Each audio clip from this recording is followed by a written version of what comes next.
The verdict's still out on Obamacare. We have seen a lot of premium increases, at least being discussed, if not already landing on some folks' desks. There's reservations in the medical community. There's obviously reservations in the business community about what's coming with the federal health care law. We see some trepidation in a variety of different circles there.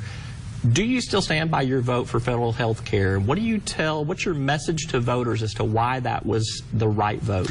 I do. I think it was the right vote. I think it was good for Arkansas. In fact, you can look at what the Republican state legislature just did here a few weeks ago, and that is they voted to implement Obamacare here in Arkansas through the Medicaid expansion. Well, they would argue, though, that they took lemons and made lemonade out of it.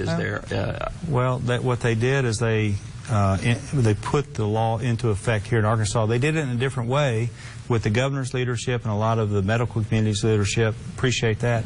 Different way, but they did follow Obamacare by expanding Medicaid in Arkansas, a big expansion to Medicaid. And when you do that, and then when you throw in the exchanges and the tax credits for families and small businesses and individuals, you're going to have somewhere close to 500,000 people in this state that have health care coverage that didn't have it before. That's 1 in 6 Arkansans. It's helping very directly.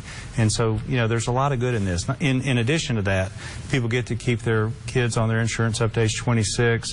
You have the pre-existing condition problem that's been fixed or is being fixed. You have the donut hole that's closing, and many, many other reforms that will help John Q.